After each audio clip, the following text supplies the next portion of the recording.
back to Sister Talk. I am your host, JM, and this is my co-host. I'm Tatiana. Today we have two beautiful ladies. We have Mika and we have Davida. We're going to be talking about our experience as a Black woman and different things that entail and go into being a Black woman. I'll let them introduce themselves. After you, Mika. I have some trouble in the background, but however, I am, I believe, the older cousin of everybody that's participating in this one. So I'm 25. My name is Tamika, and it's nice to be here. Thanks for having me. My name is Davida. Nice to be here as well. Okay, how we do the show is we start off with a little bit of an icebreaker and then we just jump right into it. So today for the icebreaker, I wanted to ask you, do you feel that Black women are the least protected?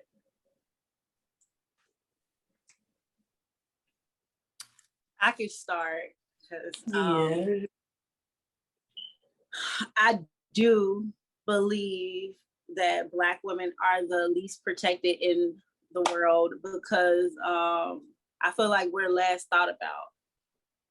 It is because of generations and generations before of strong Black women just being the carrier of everything. Like they handle everything. Mothers never are off and things like that. So yeah, I believe that we are the least protected. And my opinion changed a little bit after speaking with some Black men about, you know, their struggles as well. But because I'm a Black woman, I'm in the forefront of that opinion. So yeah, I think so.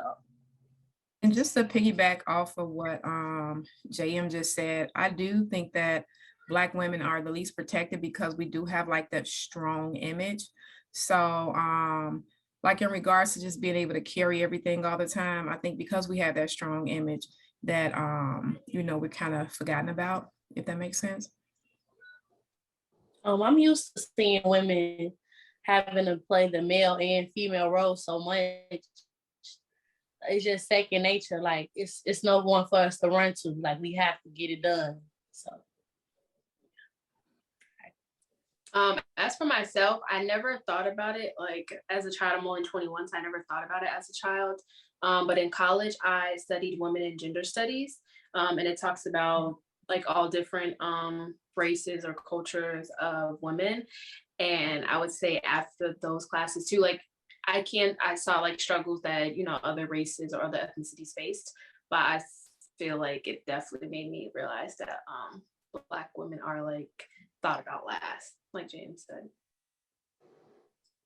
Yeah, it kind of goes back to like the saying people say, check on your strong friends as well. Because of the women being so strong, we forget to remember that they are human and they do have, you know, struggles as well. Mm-hmm. So it just, to me, that's when I think about like us just being thought of less because we so strong, like Mika stated before. That's a good question. That was really good. It has me thinking about a million different things. Yeah. Even in that, that sometimes we forget to ask for help, you know, trying to handle everything. And it's almost like an automatic thought process. We have to get it done. So we always try to figure out how to get stuff done. And we forget that, you know, sometimes it's okay to ask for help in the struggle. Okay. So, you know, since we're talking about Black women and everything, how do you guys feel about the negative stereotypes against Black women as such as like being ghetto, loud, you know, aggressive in that manner? And Davida, you can start. Thank you, because you know I'm ready. I find it offensive because I personally feel like I have more class than some other races. Like when we go places, I be looking at them like, oh wow, like I really be shocked at their behavior. Like they be rude and obnoxious. They don't speak. Like everything they try to project on us is really how they act. So I was just like, wow, it's just they got a lot of nerve to me. And I think it's unfortunate the stereotypical things that are placed upon us as women of color, because everybody is an individual. Everybody has their own specific type of personality. So I don't like it at all. Mm-hmm. Yeah, I was watching a TikTok, like I've been watching TikTok lately, and it was a woman speaking about her son asking other races, do they want to play? And I think he's about like 5 or something. And they were saying like no or whatever, they didn't want to play with him. And he was the only Black kid. But he saw them playing with the other kids, except he felt left out. And she was just stating like how we were brought up where you don't act like this in public, don't touch nothing, you're not gonna buy it. And when you look at other races, they kids be going, not to bash any other race, but they kids be kind of, climbing their own stuff, like they have no home training. And I feel like it goes back to that, like Davita stated, like everything they project on us is kind of like when you look, you turn around and look, it's them, so I do feel like it's just stereotyping. Like Mika said, everybody is their own individual self, because I'm not loud or I'm not ghetto, and it's all those type of people in every different race. I've seen it myself. So it's not just on a particular race that someone can be ghetto loud or, aggressive or whatever like that. Right. I agree. By me being the mother of many, each one of my children are very different in personality type. I have a very loud one. I have somebody who's obnoxious. I have somebody that's super quiet. So it's unfortunate, especially when it comes to race, because I think that's one of besides money, is something that really divides us and kind of put a blinder on our eyes, and it stops us from having relationships with people that we could have great relationships with. I wanted to piggyback off what Davita and JM was saying about like being in public and like seeing, other people's like mannerisms and stuff. Like I work in a restaurant where I like waitress. So like everyone like don't want people with kids and stuff because like, the kids are going to be unruly. And I'd say from like my few years of working in the restaurant industry and the tables that I've served, my personal experience is that like, it would be like the other, races maybe, or some people that are just like, let their kids do whatever, let them run everywhere, let them make like a whole mess and stuff. And like the Black people are like, no, you need to sit down, you need to eat your food, you need to do this, like, and it's like telling them like you're quiet. I feel like more structure from what I've personally seen. I haven't seen everybody in the world, obviously, but from what I've personally seen, like more structure is put on by like probably like Black people, like Hispanics. They like put more structure into their kids and stuff. But I know we usually tend to be like, no, I don't want that table. Well, we can't say we don't want it, but like we thinking like, oh, they have like 6 or they have 10 kids, and we know the kids are going to be like a handful. Mm-hmm. I think too, our culture, going back to what you said as far as like the Hispanics and the Blacks, I think because of how maybe we are already perceived, just going back to like when our grandmothers were little, they were probably taught, you better act this way because we're already being looked at a certain way, so that's been kind of passed down to us. That's what I believe. I got another idea. Okay, sometimes I hate to admit it, I do see like our race acting a certain way, and I agree with that statement what Mika said. Like, we already get looked at a certain way, and some people do make it worse. I'd be like, oh Lord, like don't do it, like it's not worth it, and then they act out, and I'd be like, But yeah, I was gonna say exactly what Mika said as well. I feel like it goes down from the past of how we were perceived back then, our ancestors, what they had to go through, and like Black people made things dirty or whatever the case may be. So that's why we probably was brought up in this way or whatever, because we're trying to protect our image. And I did used to feel that way like Davita, but now it's like they don't protect who they don't try to have who they are. They might not speak to you. They might look at you with disgust and stuff like that. So it's just like, I'm going to be loud and proud of my, who I am. I love, the best thing God could have made me was Black and a woman. And I'm just happy that I'm that.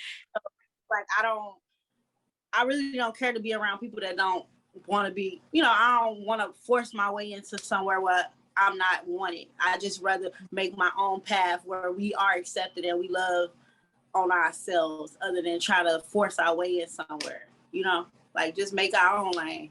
We made everything else. Right. That was a sermon. You preached that.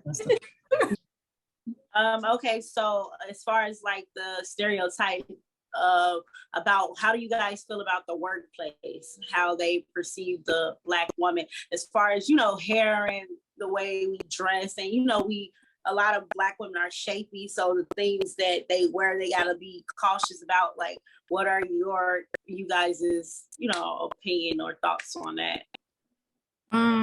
Me, I personally think that some time ago it used to be a little bit more conservative, but I think that it's kind of changing now.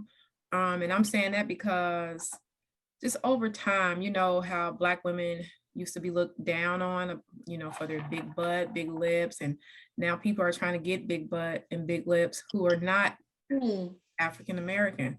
So I think in that aspect, it may be changing a little bit. Of course, I think that we're still supposed to carry ourselves as professionals in the workplace, but I don't really think that that's a big thing nowadays. What do you think, guys? I've only been in the workforce for about 5 years. So I would say personally, I also haven't had a job that like required professional like clothing attire. But I'd say I haven't ran into that yet, because I've just worked in restaurants, which is like you wear like t-shirts and jeans or something like that. So I'd say I haven't ran into that yet. But like Mika said, like I feel like that curviness isn't looked down upon now, because it's really, really trendy, versus like the early 2000s and like the 90s being really, really slim was the like what was trying to be attained, and that was trendy. So now that like being curvy is trendy, it goes outside of like Black people, because like Black people or Black women, they may be born curvy, and then the other races are just like trying to achieve curviness anyway. So it's like it's gonna be hard to discriminate against that because it's trendy. Okay, I would like to say I work in healthcare, so we wear scrubs, and it's kind of like a good thing. Like, we look really good in our scrubs. Like, the curves be hidden. Like, we don't get no backlash. They like to see us coming. Yeah.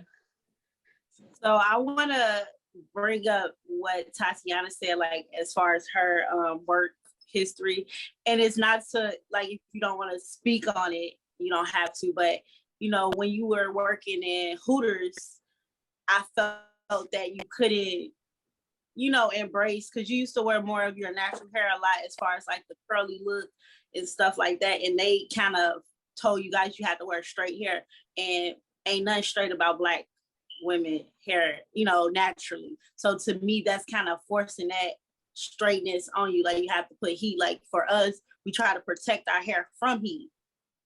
And for your job to only say that you can wear straight hair, or you couldn't wear braids and stuff, So you couldn't wear braids at my job. You couldn't wear braids. It was something called like corporate versus franchise. I forgot which one it was. So at ours, we couldn't wear braids. And then it wasn't straight hair. They said like it had to be down. And then like, some protective styles are like not down. Like, I used to always do half up, half down when I did wear my natural hair in high school a lot. But then hooters had to be all the way down, and then it had to look like combed and tamed. So it was like they like worded it a certain way, but it was kind of like more on the straight side, because in like the little like flip book of like pictures or whatever of hairstyles, like natural hair wasn't in there. So it had to look combed and tamed. So it didn't say straight, but it basically was like more on the straight side, and then all the way down. Because if it wasn't all the way down, I probably would just like wear my hair curly all the time, and then just do half up, half down, because I like that style when my hair is like natural. So it was like that, and then we couldn't wear braids, which was like also So who do you think in that work field, it was, you know, like it probably wasn't hard for the other race? I don't want to pinpoint any race, but like for me, I like different hairstyles and stuff, like French braids that protects our hair. And you know, I just felt when you worked out, I was like, it made me turn my face a little bit, just because it's like, how many other races wear French braids? Mm-hmm. I feel like my bad. It was only one other Black girl that worked there when I first started working there, and then she was more so into like wigs and stuff, which is like her preference. And then towards the end, it was like one Black girl that worked there, but for the majority of the time I worked there for 2 years. So I'd say for at least like a year and a half, I was the only Black girl. So as soon as I stopped working there, like I just kept getting braids because I didn't get it for like a whole 2 years. So I kept getting braids.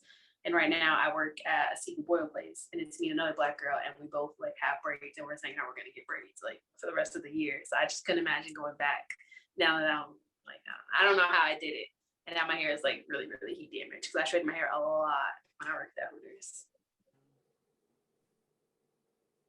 And not to bash them or anything, I just feel like they changed the wording, dress it up, where we feel like we've been like we elevating in the world, where we're being accepted, when really it's not. Like, yeah, the curviness is more accepted, but it took other race to accept it or want it for it to become acceptable. Or like the Kardashians started wearing French braids, so they started making it like they came out with the French braids.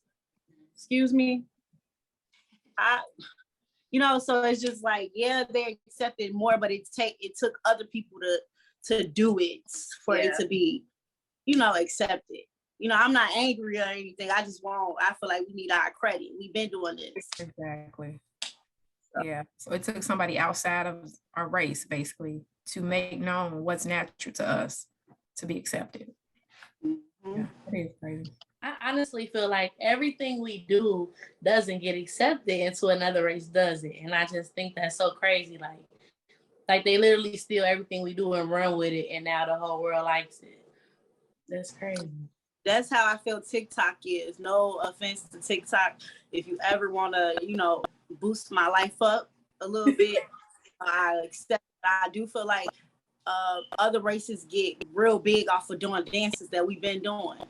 Like they are real, they have so many followers, or they get so much notoriety from just dancing like we've been doing, you know, like, or like like I'm gonna say Caucasian rapper will get way more publicity or, you know, notoriety because they rap well when it's 1,000 Black men rapping well. You know what I mean? Like, so it's just like, because I don't know how to explain it, but I just feel like, I feel like, okay, oh Lord, trying to find a good way to say it.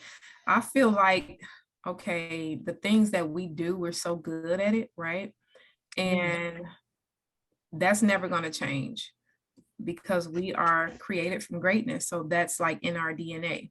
So as opposed to trying to like, you can't kill off everybody, you know, so you have to try to make use of what you can make use of the way that it'll benefit, you know, you trying to get credit off of it. So kind of like how, you know, before marijuana became legal, people were in jail for years and years and years, you know, serving time for marijuana. Now all of a sudden it's legal. I think because whoever's in charge of the system that legalizes stuff, they came together and was like, okay, we can't stop it. It's going to happen. So let's try to figure out a way to capitalize off of it. You know what I'm saying? So if that makes sense. I can definitely see that. I never looked at it like that either. So that's a good way to look at it. Oh yeah, 3 years in healthcare. So I was telling you something about it's more dangerous for Black women, like pregnancies and births and stuff. Yeah, they do say that a little bit in there. So let's touch on, you know, the Black women in healthcare, and whoever wants to start, you know, on that subject, you can, or you can explain a little bit about it. Davita.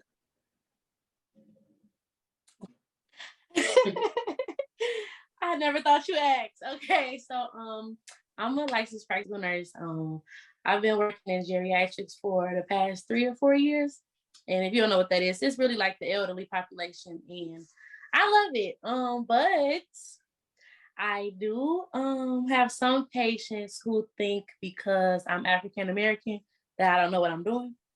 And I literally have ran circles around other races. No offense to them, but like I can do it in my sleep, like or like some other races of nurses, they don't want to learn from me. Like if I try to show them how to do something, they're like, that's okay. Why I ask somebody else? And I notice like that somebody else who they go ask is the same race as them. And I'm like, oh wow, so maybe she just assuming that I don't know what I'm doing or I'm not as intelligent and I was like, I found that pretty offensive. But then they always end up needing my help. And I still help them, but I just be like, I hope they learned a lesson from doing it. Like other than that, I love it. But sometimes they underestimate like your education. Like we got the same license. I went through the same thing you went through to get mine. So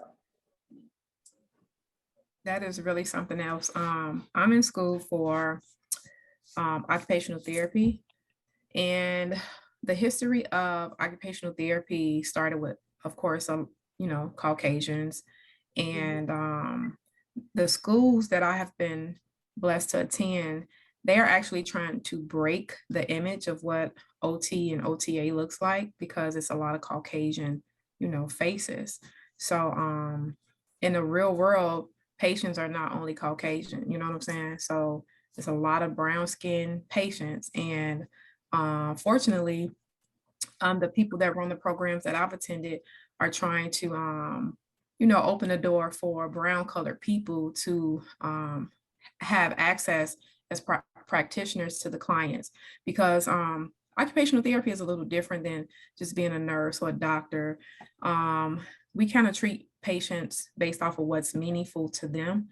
And it might be some patients that don't like, Caucasians or Hispanics.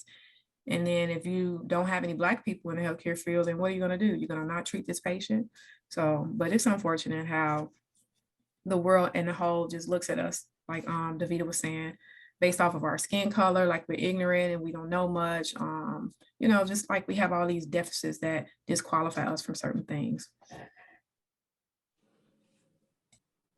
And I think it's very important for people to see themselves in like a nurse. Like representation is very important nowadays or whatever. It's just for the future as well, for kids to see, oh, I could be this, oh, it's someone, she looks just like me or whatever. And me personally, I would want to, obviously I've seen all type of doctors, but I wouldn't mind, working with someone that possibly could know what I'm going through, because a lot of people, like as far as dermatology, I have a lot of skin issues or whatever the case may be. They don't know how to handle our skin or treat our skin. They think they could just give you this answer and it answers all skin types, and it don't. So, and then as far as like women needing surgery or being pregnant in you do want to know that you're being taken care of, or we're not being looked at as like our life don't matter. Because I do know they say it's a high rate of Black women dying during childbirth. So I think it's important just to see representation in those fields, in all fields for that matter. I want to kind of piggyback off what I said. Okay, once I want to talk about a positive thing about working in healthcare as a Black woman. When I do see like African American patients, like they be so happy to see me, and they be like proud of me. They be like, wow, like you did it, you went to school and you're so young. Like some people be like, they always, like I'm the nurse, right? They always assume I'm a CNA because some CNAs be like 16, 17, 18. I mean, I do, look good or whatever, but I'd be like, no, I'm 25. I've been doing this for a few years now. I kind of give them a little report about me so they can feel more comfortable. But I'm like, yeah, I got this, I got you. You good. So I like that about it.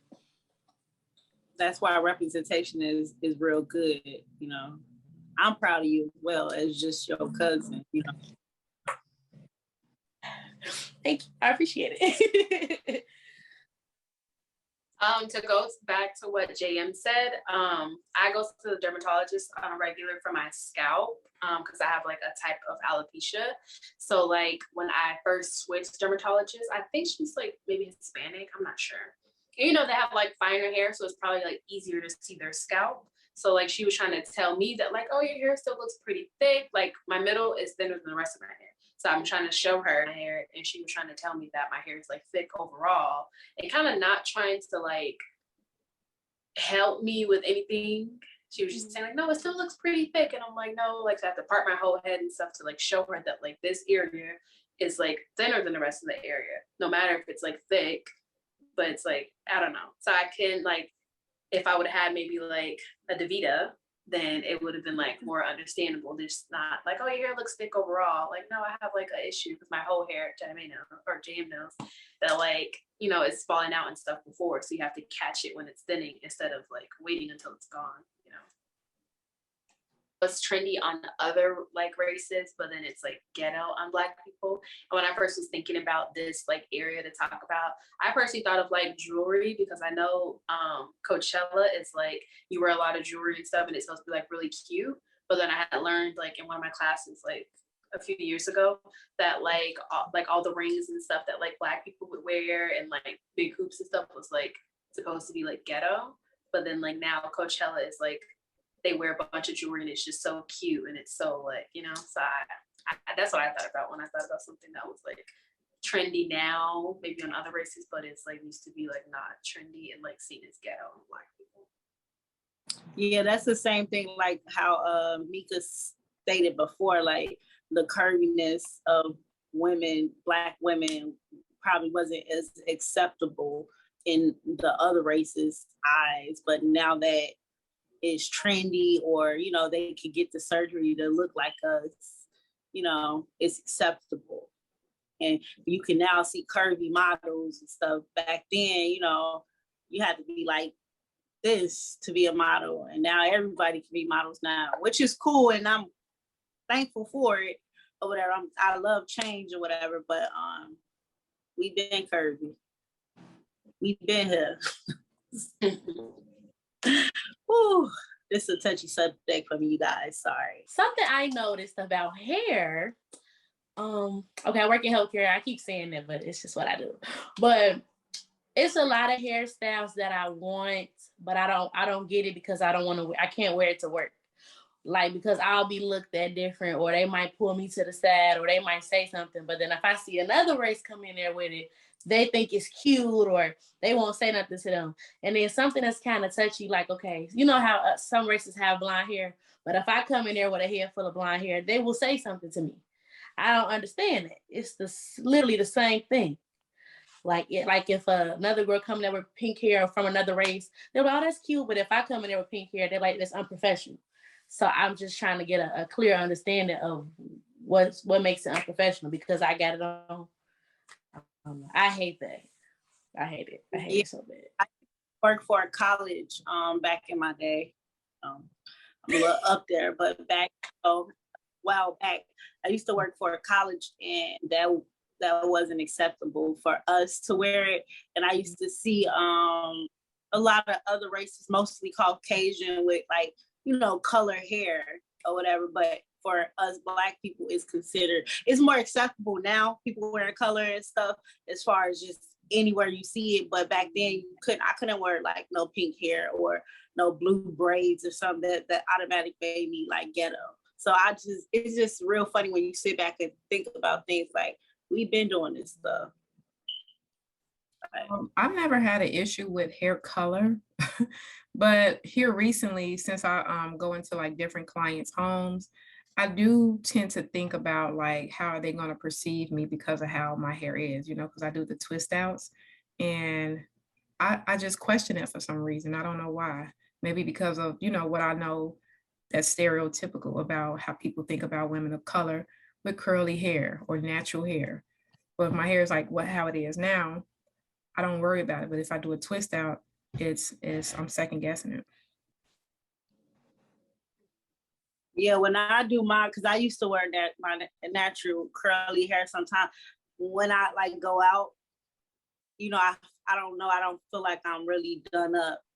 Like I feel like the world took the took our confidence in wearing our own real natural curly hair, where I feel like I'm not really that dressed up if I don't get my hair straight down. You know, like I definitely can't understand like how you feel about that. And I love wearing my curly hair and stuff. I haven't worn it in a while. That's a good point. I didn't think about it like that. But what Davita had said, it had made me remember something about the hair color, because at Hooters they also had to be like natural colored hair. So if you were white, you could dye your hair. Like this girl, she wasn't a natural. I'm saying white because I know a specific person, but this girl, she was white, and I think her hair was like brown or something, but she dyed her hair like a ginger, like reddish, and that's still considered like natural because her hair could be ginger red. But technically, like Black people, there are like Black gingers, you know. Some Black people have like lighter hair, some Black people have blue eyes and stuff. But that, what Davita said, reminded me of that, because she was like a brunette and then she dyed her hair red, and it still is considered like, people don't know she could be a ginger or not, but other races could be ginger too. It's crazy that a job that was just a job and not a career for you had that much power over your life in a sense. And I'm not just talking about you, I'm just talking about in general, for them to think that they could control that much of what you do, how you do your hair, how you color your hair, how you, like, that's a lot just for you to be a job. And it's not a career, you're not changing my life. You know, like, just to think like that was a lot of control to have. So now we're going to talk about maybe some disrespect from males. We're going to talk about like colorism first, like men's preference, which everyone can have their preference, of course, but their preference and like how they word it or how they go about it, maybe wanting someone with lighter skin because they feel like that's more soft. But we're going to talk about that a little bit. Jam, you can start. Yeah, okay, so I can start. Like Tatiana stated before, everyone is entitled to their own preference or the things that attracts them. My biggest issue, and I'm only going to speak on what I know, I'm going to speak on the Black men because that's more of who I'm around, or the people I hear talking or whatever. Like when they speak about that preference, if it's not a Black woman, it, instead of them saying I like this, that, they be like, I like this person because Black woman is this, Black woman is that. Instead of, you know, just stating what you like or what your preference is, you don't have to bring another race in or downplay, you know, Black women to make your reason for liking the other people make sense. So that's my only thing about when it comes to them speaking of their preference, is like bringing us down. Like we can like other race or other men and not have to bring down Black men because we are the biggest protector of Black men. Even when we feel the least protected by them, we still are out fighting for them and standing up for them. So that's my, you know, lightly touch, because I could go hard if I would just lightly touch on it. That was good.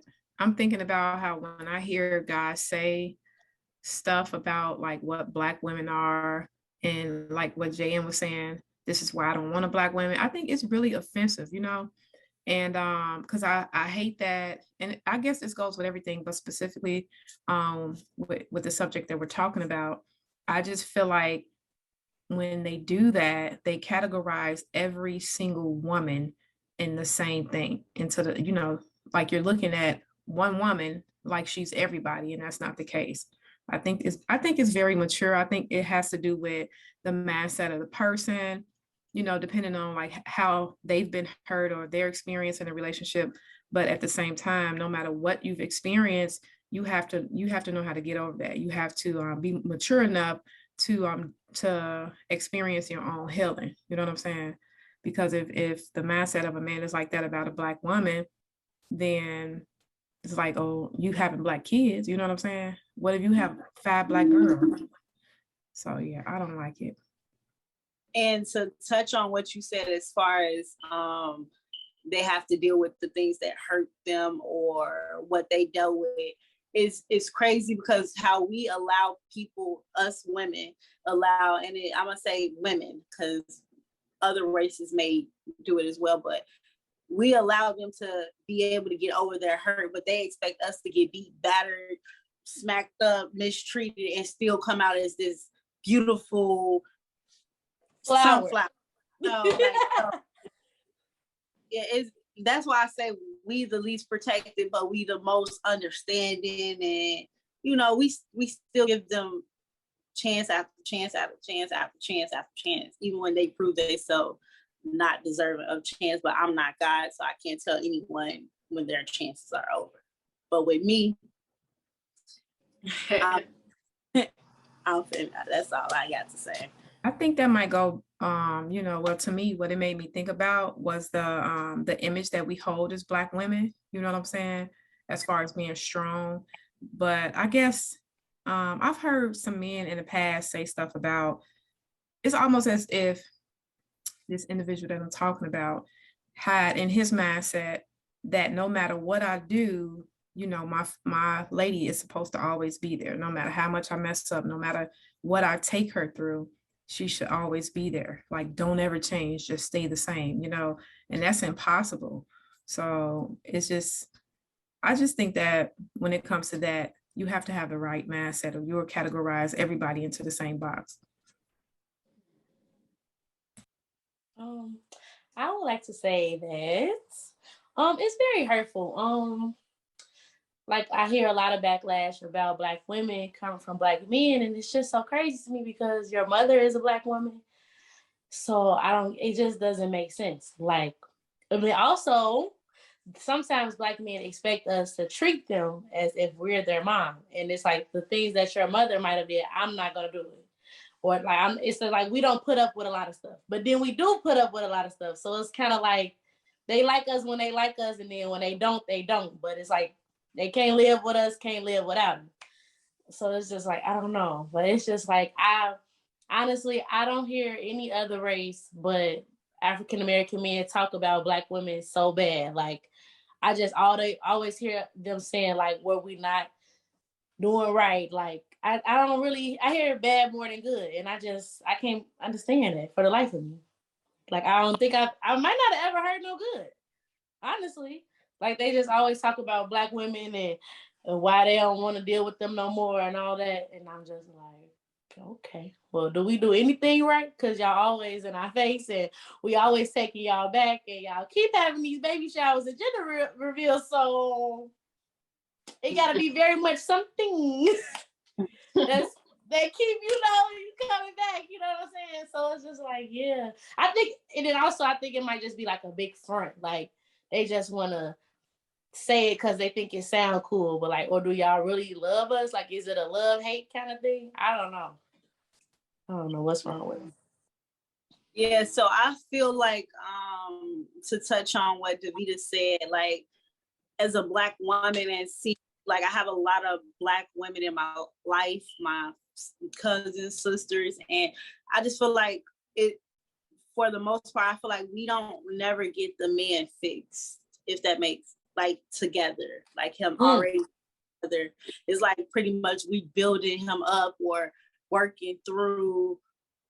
And if the man is there, we didn't went through fire, hell, and hot water to enjoy this moment. And I sometimes it makes me sad because it's like, do we not deserve the gold and the, you know what I mean? Like, it just gets you to think, like, do we have to go through this? Why do we have to go through all these battles just to have a good moment, basically?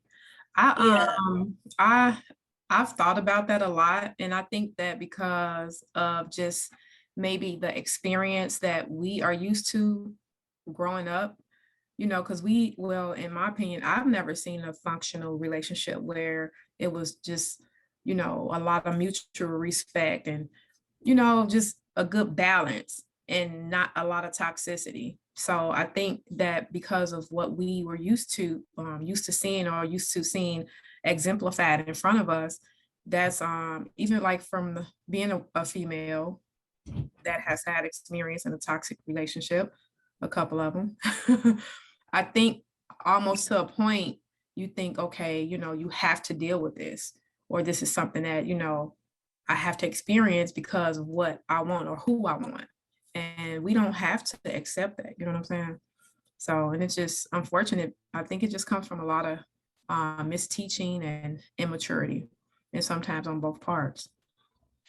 And it could come from in a sense, it makes me think of like us not knowing our worth, or thinking that at least we getting this, at least you got that, like as if we're not worthy of getting the highest. Mm-hmm.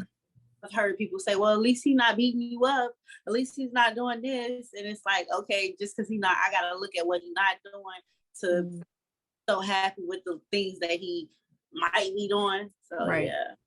Like you have to settle in one area to get the benefits out of another. And that's not the case. I think a lot of us think that, but that's not, we don't have to settle for that, And that's why I love, not to keep going back to TikTok. TikTok, sponsor me if you need me. But not to be going back to that, but I've been on TikTok a lot lately. And I love seeing like Black girl luxury. Like it's showing us that Black girls deserve all the good stuff. We shouldn't think that we can't drive in nice cars, live in mansions, wear the best of the best. Like I love that whole trend of Black girl luxury, because people do look like who she thinks she is. Why she wearing all this stuff? Who she trying to be? She trying to be herself. She deserves nice things too. So it just makes me think of that, like us not knowing our worth and us becoming to know our worth. It's like they don't like it. And when I say, I mean like men. I watch a couple of these guys on YouTube too, young Black men, and they kind of talk about relationship stuff all the time. A lot of things that they speak of is how, men don't respect women in our culture though.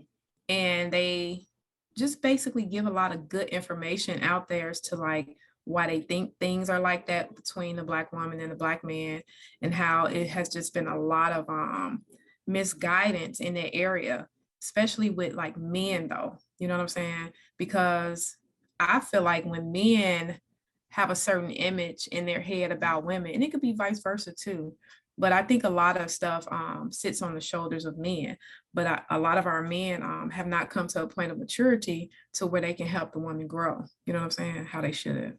That's my opinion. And I do want to put out there are great men out there. We're not like bashing men, but we're just speaking on that subject. I know a lot of great men. So I'm just putting that out there. I love all the men out there. And I do. I got a lot of Black men that I'm raising, so. Yeah.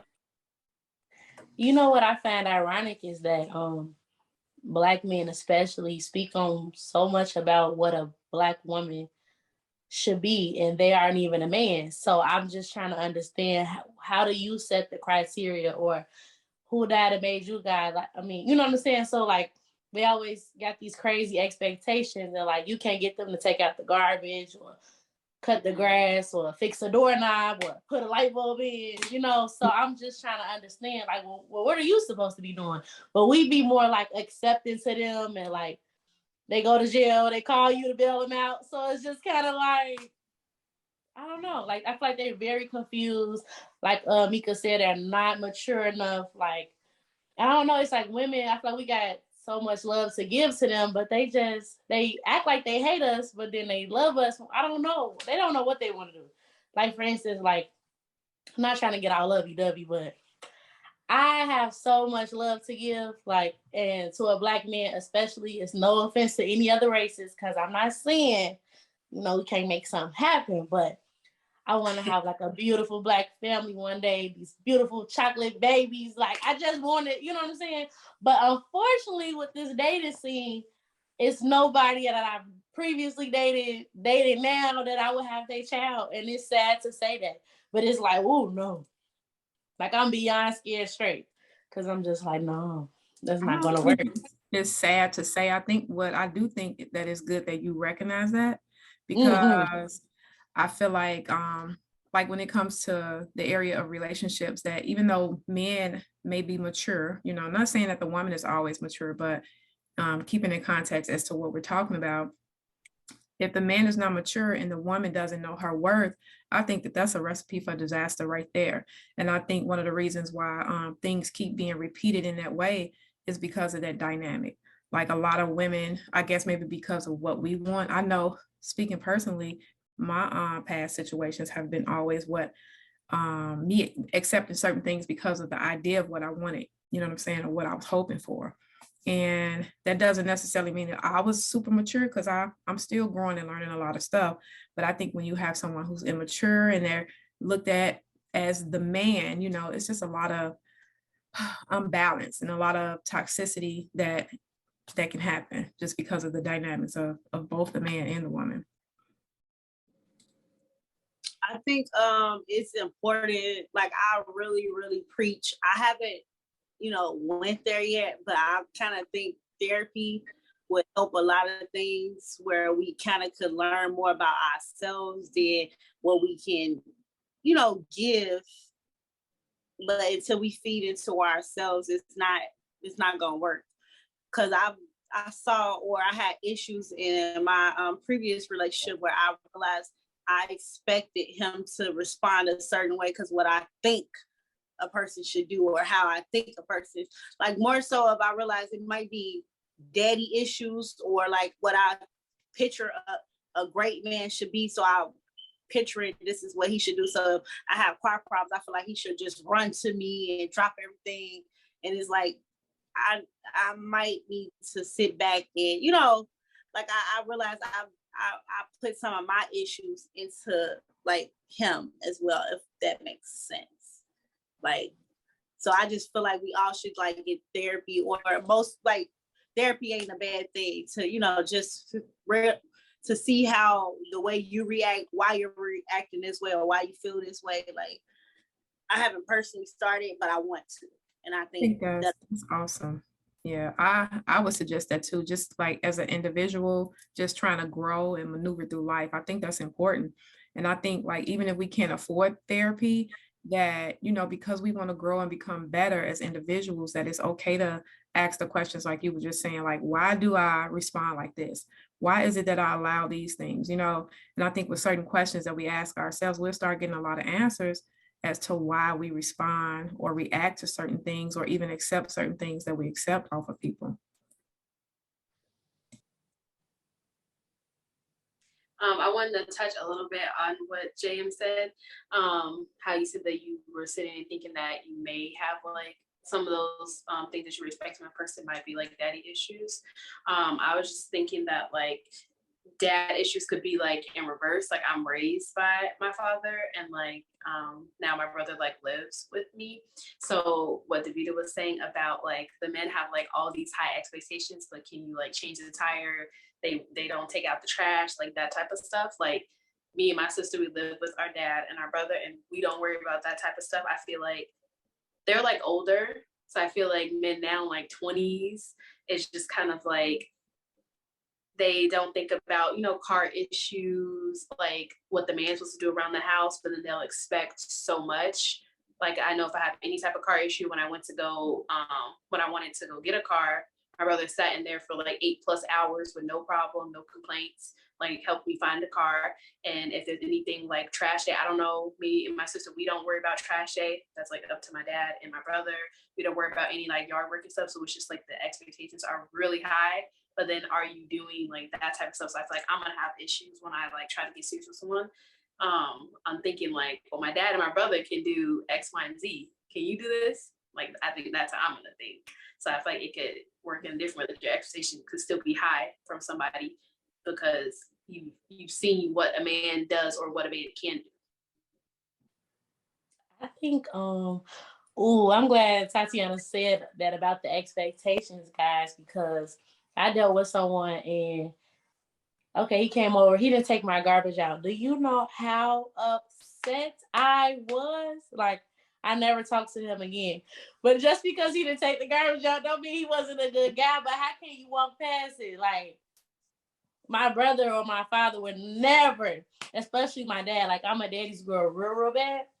So I don't let nobody's son play with me. Like, I don't see it. And I that's probably a reason too. Like, I refuse to settle. Like, I know I don't have to deal with anything. Like, I'm not chasing nobody. Men want to be courted and they want you to open the door for them. Take them out, buy them flowers. Like, I'm not here for it. I'll be single till I die. And I'm dead serious. Like, I'll be alone in a room. Like, it's not that deep for me to have a man if you're not gonna do what you're supposed to do. I'm sorry. Well, that's why I think that is super important that when people start relationships and start, just basically start relationships, and obviously we talking about long-term relationships, so I think I think it's super important for people to sit down with each other in the beginning phases of the relationship and voice their expectations and be honest about, in the real world, happy, honest world, what I'm capable of doing. This is who I am. This is what I'm used to doing. You know what I'm saying? And then you come to a happy medium. I think a lot of us get into relationships and things that it just happens. You know what I'm saying? Nobody's expressing what they're capable of doing, their expectancies or, their tolerances, none of that. I think relationships usually just happen. And I think that that's why we end up gradually dealing with a lot of stuff that we don't want to deal with and just settling and putting up with a lot of stuff and living through toxicity and chaos. That's why they say communication is very important in the relationships, and that's in relationship, friendship, sistership, brothership, whatever, anything. Communication is really important, because how will we know anything, or how we know you feeling in some type of way? And I'm big on communication. It's hard for me not to communicate. Like, it's really hard for me not to say something. So, and I do like that in my current relationship. I mean, we do, butt heads or whatever, but the communication, like, you can't say you ain't know how I felt, because trust me, I done told you. Right. Like, I learned that I'm big on communicating. It could be that I have so many people to talk to, and so it's easier for me to talk to people that I trust. And I wanted to piggyback off what Davita said, as far as her saying that she's not just gonna settle. And I love that, because a lot of people at her age, she like 25, people be ready to try to settle down and force things to work, because they feel like they don't have no other choice, or this is the end all be all. I feel like be young, date, figure out the world. There's so many different people in the world. There's so much to see. Why not, explore before you settle down to something that's gonna be forever, because that's what we want it to be, forever. So I love to hear that you say you're not gonna settle, because when I was 18, 19, I was in a relationship and I was ready to, settle down. I ain't know nothing. I was just about to say that, like 25 is still super young. I'm gonna let the viewers guess my age, but I'm not 25. But 25 is still young. I think even at my age, I'm still learning a lot, I'm still, I guess because I invested so much of myself into like family and other people early on, that I was preoccupied with that part of my life, as opposed to me developing as an individual. So I think that that's super, super important. And I think when you're focused on, your mindset and figuring yourself out, then when you become as mature as you can at that point before you meet somebody, then you'll be able to recognize things that you don't want to deal with a little bit easier, because you won't have so much in your way, mentally. But I know submissiveness was a trendy topic like last week in social media. They were saying, someone was saying how she likes to be submissive, and it just sparked a whole controversial topic. So I want to talk about that a little bit. Not that specific. That's a good one. Tatiana, go first. I want you to go first. Okay, I'll go first. So I watched this one podcast. JM does too. It's B. Simone and Megan. So basically, one thing that they talked about before about submissiveness and like letting the man lead, basically, is like they explained it like getting into a car. And she said, like, I'm happy to get in the car, let him lead, but do you know where you're going? Do you know where you're driving to? So I think when men think like they want women to be submissive to them, but it's like, are you worthy and capable of leading?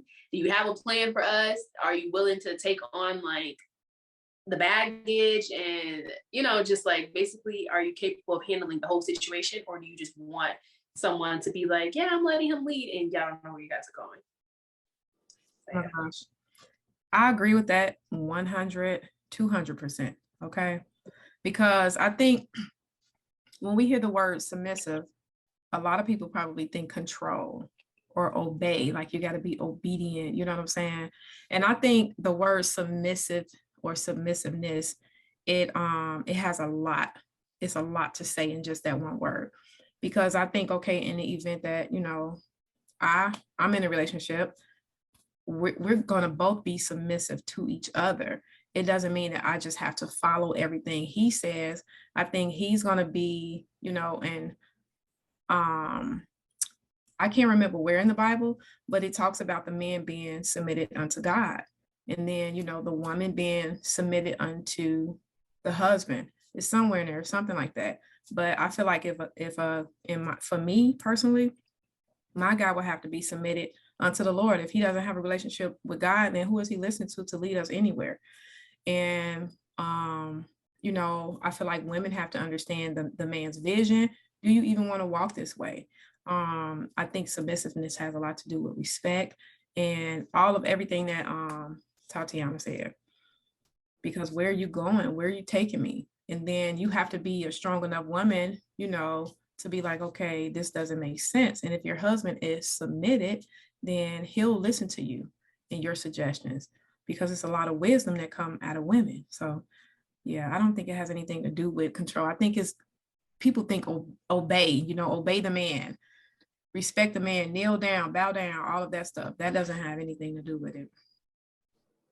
Yeah, so my little portion on that is I definitely, you know, back in the day, the older you get, the more mature and, you know, more knowledgeable you get. So back in the day, I would have thought, oh, you want me to just sit back and be yes, sir, no, sir, like that. That's what submissive would have looked like to me in my mind. And me being who I am, oh no, I'm never gonna be whatever. But I feel like any woman that is in a relationship with a man, a husband, wife, should be submissive to their partner or should be okay with being submissive. And when I say that, I say you shouldn't be in a relationship or a marriage without knowing that he know what he's doing. You trust in what he's leading you. You know what I mean? Like I wouldn't marry someone where I feel like he has no plan, he has no leadership. I don't trust him to lead me and my family. You know what I mean? So I feel like if we really want to get down deep in it, and I just came to this regulations as Mika was speaking, like I wouldn't be married to someone that I wouldn't trust to lead me, you know? So I should be if we thinking about the submissive, like Mika talking about, I'm not talking about the one back in how I would have thought, but like, yeah, so I feel like if you're married to someone, you should be able to be submissive to that person, because then y'all shouldn't be married. Or are we just getting in relationships just to say we in a relationship or we married, you know? Like you should be able to trust that partner to lead you in the right direction, because y'all previously talked, y'all, you know your goals, you know his goals. Y'all should be deep in where you should be able to submit to that person, or no, he wouldn't lead you into a road to get hit by a car, if that makes sense. I don't know. I might have been. Yeah. I think it makes perfect sense what you said, JM. I have a different outlook on submission. I feel like each person in the relationship should submit to each other. why does submission has to only cater to a woman submitting to a man? I feel like we should submit to each other. I just feel like it would work so much better because, like, you know, sometimes they say it's supposed to be 50-50 or 80-20 or 70-30, whatever they got. But I feel like we both should give 100. Because it's like, it might be times that the man is going through something and the woman has to take the lead. So if all I've been doing is being submissive to you and nobody has been submitted to me to make me, you know, strong enough to handle things when you can't, then everything is going to spin out of control. I don't know. I just feel like it should go both ways. I don't think only a woman should submit to a man. I think it should be equal. Like, both partners should be submitted to. So we just giving each other our all. It's just, it gotta work. Like, it won't fail. That's my opinion. I don't think it should be one way. Yeah, that's what Mika said. So that's why I was like, I agree with Mika. So I agree with you too. I feel like y'all should work together. And a man shouldn't be so, because I feel like a lot of men think it's like the macho-ness of something, but I want my man to be soft with me. Like, you know, I don't need you to be hard with me. I need you to be, if you want to portray the hardness outside, but be soft with me. Tell me your feelings. You know what I mean? Like, I'm cool with that. I ain't gonna think nothing different from you. I'm gonna actually feel special that you can open up to me. And, you know, because men are out here feeling like they only can be hard. They can't show emotions. They can't cry. They can't do this. So I definitely want to be my man's safe space, you know? So I do agree with both should be able to be submissive, or whatever my weakness, you filling that in, and vice versa. So I'm his coffee, he my sugar. No. So the closing out question is, overall, how does we only talked about some of the misconceptions of Black women, but how do misconceptions, like all of them, how do they affect us as Black women? Well, I think I'll just say, going back to what we were just, the topic of submission, I think a big misconception with that is like the women have to be obedient and do all this subservient stuff, you know, for the guy. I think because of that misconception, we can miss out on a lot of, you know, good relationships or good opportunities to start good relationships. And I think that before we start taking on all of these misteachings and just stereotypical views of everything, that we should really try to internally do some, what I call it, internal revenue of yourself and just figure out what we like, what we don't like, and, you know, just come to a conclusion about how God made us and stop trying to take on opinions and views that other people have. I would like to, oh, go ahead, Jane. I'm sorry. Oh, you can go ahead. You sure? Okay, thank you. Well, I'm glad you let me go. I'm about to lose my thought. I'm trying to catch it. Oh, okay. The misconceptions about Black women, unfortunately, has led a lot of men, especially Black men, because they don't want to complain about it the most. They think we can't be submissive. Like, they think we just talk back, always got an attitude, always down their throat. Like, I don't know, they think we can't be soft. Like, and I just think we are like the sweetest things ever. I think we so delicate. And I think, I don't know, I think they should just stop being so closed-minded. Like, and not looking at one woman as the experience you're going to have with every Black woman. Like, you might have had someone who wasn't submissive, but maybe she never dealt with anyone who was worth being submissive to. So now that she have you might be a great guy, but she just don't know how to do that. So, like, be patient, you know, teach her, like, things that you would like to have done in the relationship. They be just so quick to give up on us and move to the next race when the grass not always greener on the other side. So, yeah, I think they need more patience with Black women, the same amount of patience we give them, or more. I believe a misconception that I would like to put out there is that Black women can bear it all and don't need the protection.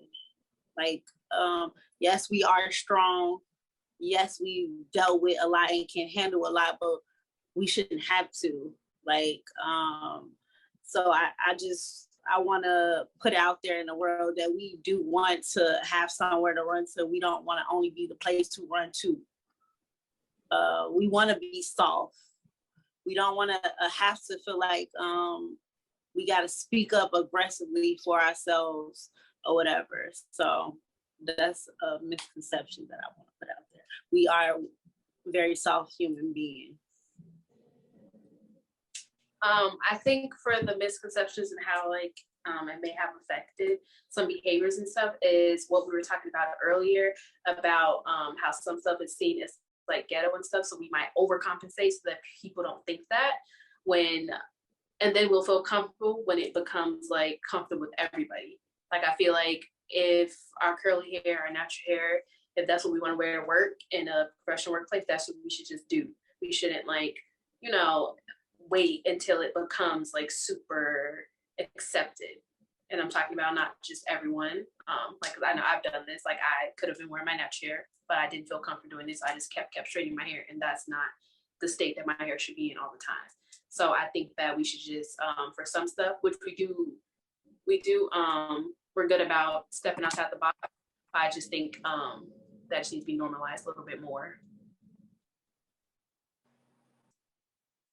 Okay, ladies, I want to thank you guys for joining us. I really enjoyed this conversation, and I would love to have you guys back on any other subject. I learned a lot from you guys. You really had my mind, rolling around. I really learned a lot from you guys' opinion. So I really want to thank you guys for coming. Thank you for having me. I love it here. And I want to thank you guys for joining Sister Talks again. Join us. You can check us out on YouTube.